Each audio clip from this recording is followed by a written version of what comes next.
I'm Armandine Aarons and you're watching this week's UOW update. Flags are being flown at half-mast as the University of Wollongong stands in solidarity with the Indigenous community. Students are ditching their cars for a more environmentally friendly commute to UOW.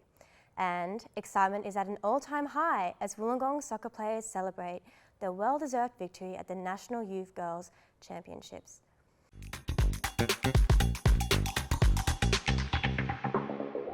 Aboriginal and Torres Strait Islander flags are being flown at half-mast this week after the majority of Australians voted no in the Voice referendum. The University of Wollongong has joined this cause as a show of reconciliation, while Indigenous communities across the country participate in a week of silence to pay respect to Indigenous community. Australian Prime Minister Anthony Albanese stated while he respected the decision of the people, with 60% of the population voting no, he believes the nation must seek a new way forward. We all know the drive to university isn't always easy. However, a group of cyclists seem to think that they've found a way to beat the traffic. Helmets and knee pads were in an abundance yesterday as University of Wollongong students rolled into Fig Tree and Corrimal to participate in the Ride to UOW event. The event was geared towards university students and staff, prompting them to pedal, not pollute. For participant Andrew Scobie, the event has allowed him to enjoy what he loves most. It's just great fun, cheaper. I feel refreshed when I get to work. It's just all good. After the 5-kilometre cycle, participants rolled into UOW. The event partnered with Healthy Cities to promote the number of students and staff riding to campus. It's about 50-50. So we get those who are normally ride in, but those who are interested in finding out how they could ride, which way they could go. Ride to UOW also fell within this week's Global Change Initiative on campus. The university has held online seminars and discussions aimed at potential solutions and mitigation strategies. As a university, we're trying to get more places for storage of bikes, promoting more safe cycleways, and also just getting the message that, look, it's fun. Once on campus, the conversation continued as participants were eager to pedal their way to university rather than drive. As helmets came off, cyclists enjoyed a free breakfast and coffee at UOW. Meg Claridge, UOW TV. Yours and Ours Wollongong's largest festival to date has amassed great success after hosting the large-scale event on its new home ground at the University of Wollongong. Initial concerns over transportation congestion at the festival was mitigated, with festival organisers allocating dedicated event shuttles that picked up and dropped off festival goers at various locations. There was designated staff that further eased congestion by directing festival goers to the various locations from Uber and taxi pickup stations at the university's entrance to shuttle pickup zones.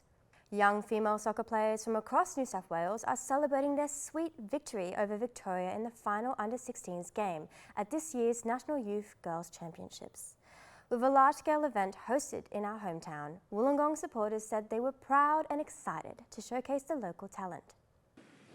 Last week, Wollongong hosted the National Youth Championships for 14 and 16-year-old girls at Wynn Stadium.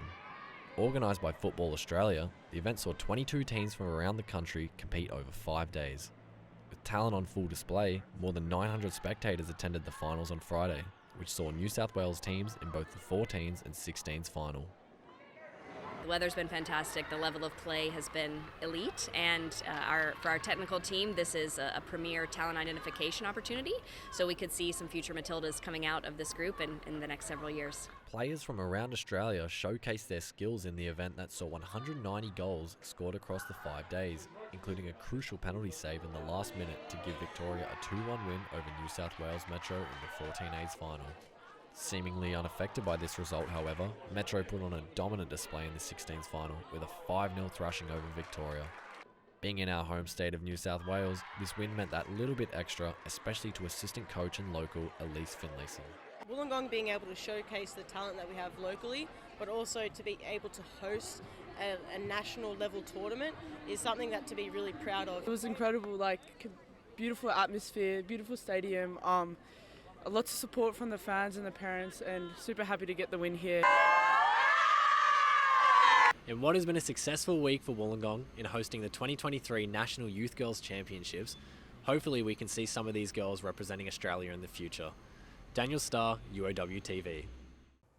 Firefighters are warning Illawarra locals to have their fire plans ready and remain vigilant for any extreme weather warnings following recent bushfires. Wollongong Fire and Rescue Station Officer Greg Rood warns that complacency due to living on the coast leaves many unaware of the potential fire danger. Particularly here in the Illawarra, we are very close to obviously the ocean, which can, it can give people a sense of, okay, well, we're safe because we've got the beach right there. The coastal area is already seeing bushfires spreading around the Kempsey region, with firefighters stressing to be prepared in the event of fires spreading down the coastline. What's I guess unique with the Illawarra is that it's only a couple of kilometres as the crow flies to the escarpment. Residents are being urged to become familiar with the bushfire alert levels in their local area, prepare their fire plans and monitor potential fire alerts on the Fire Near Me Australia app. Further information can be found at rfs.newsouthwales.gov.au. Thank you for joining us. I'm Armandine Arons and this has been the UOW Update.